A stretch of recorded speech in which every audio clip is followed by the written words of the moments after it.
Guys, this is your boy John the Liquid Editor coming back with another video. So it looked like Kevin Stefanski opens up about SHEDEUR Sanders' future, plan behind Dylan Gabriel and Joe Flacco. Guys, for this one here, we got to go all the way up to Cleveland. Let's get it. Let's go. Like my man Junior. For real? Somebody call me Junior too. When I pulled up, I thought you was Junior. I got put him on place. Stop right here for me. Came back saying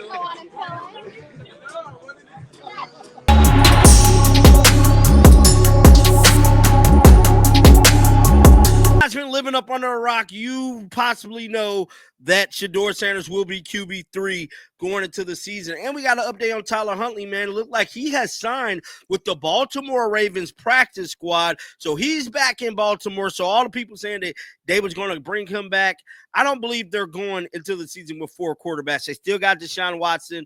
And, yeah, man, he's looking spooky, too. But with all that being said, he spoke about SHEDEUR Sanders' responsibilities and his development process moving forward. And, yeah, I'm done talking. Let's check out what he had to say. Roll the footage. Pre-draft process.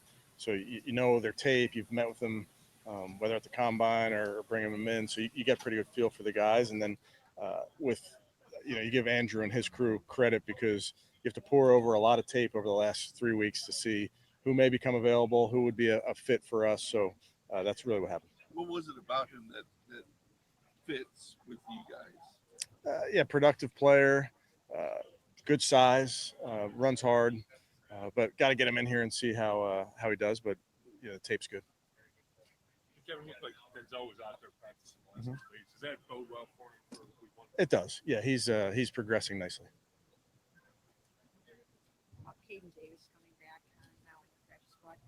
Is he somebody that you can really see maybe even contributing at some point this season possibly? Without a doubt. I think a lot of those practice squad players, Mary Kay, are guys that have been here, have played in practice and games and are dependable and trustworthy. And Caden certainly fits the bill, has played in games for us going back to last season, can feature him on special teams as well. So he's definitely a guy that we're very happy he's back. I don't remember if you were asking about KT Levinson yesterday, but what did you guys see him on tape? I mean, obviously just saw him. Just saw him. He very physical player. Again, it goes back to Chris's question. A lot of these young players, we have so much work. We've done so much work on them over the years. So you have a book on them. We've had, in this particular case, we had a coach that had him at the East-West Shrine game, so you have some more information there. But played well in our game, physical player, fits what we do. Kevin, the way the practice squad has been used, how much has it evolved over the last 5-6 years into, being much more, smart and utilizing it as almost an extension to the active? Well, I think the practice squad itself has evolved so much over the years, and even way before my time too. It was a different squad, if you will. So the sheer numbers of that, having that many guys available to you, allows you to be flexible. It allows you to have some young guys that you're developing, some older guys that you can elevate in a pinch.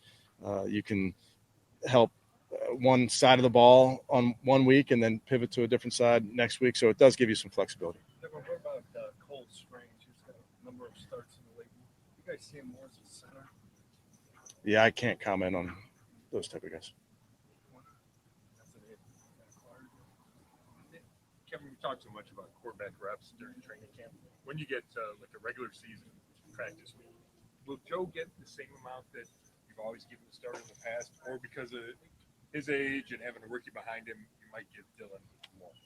We'll work through all those things. Haven't really gotten there just yet, Scott. Obviously, have talked about it and thought about it, but we'll work through it as we get there. I wanted to ask a question similar to that. Just what does, you talk about development of quarterbacks, what does development for those guys look like during the season when they're not getting as many practice trips as they got in training camp? I know SHEDEUR was talking about maybe running the scout team and going against the starting defense. But in your eyes, what does that look like for a rookie quarterback during the regular season? Development is ongoing for rookie players, and we're extremely intentional about developing our players at all positions, certainly the quarterback position. So every minute of their day will be accounted for within the rules, don't worry. And we'll make sure that we bring them along and not just assume they're just going to get better by osmosis, which they will. They'll learn a lot from just sitting in the meeting room, but we're going to make sure that we're bringing them along with extra meeting time, extra time on the field, being smart about what we do before practice, after practice, during practice, all those type of things. Kevin, I know we've asked you a lot about Carson, but he gets the Bassett Award. And I know on the broadcast the other day, AB made the comment that adding him was like adding another 5-year vet into this defense. Just how has he shown you guys sort of that path? Well, he made another play on the ball today, so he's been very ball aware. The ball seems to find him. He's, as you guys have seen, he does a nice job of running a defense, which is not easy for a young player, but in order to do that, in order to tell people where to get lined up, you have to know your stuff, and he really does know his part of this thing and how he factors into it. Kevin, to go back to Dylan Gabriel, when you make that decision to make him the number 2, how much of it is kind of trusting him to be able to handle, like he's got to help the starter get ready, handle kind of that mental side of being the number 2 quarterback? Yeah, there's a lot that goes into being a backup quarterback in this league, and you have to be ready at a moment's notice when you don't get reps. You have to understand the game plan as well, if not better than the starter. You have to support the starter. You have to be in there tied at the hip with the starter and so many of these meetings and in the preparations getting ready. And then you have to stay ready. It's one of those things we talk about really at every single position. You have to stay ready so you don't have to get ready. And that's important certainly for all positions, and it's important in the quarterback room as well. Good. Okay. Thank you, guys. Thanks. We coming. You should have seen by now. Coming. Yeah, they talking about it. We coming. They doubting us. But we coming. They saying. We coming. They think it's a game. We coming.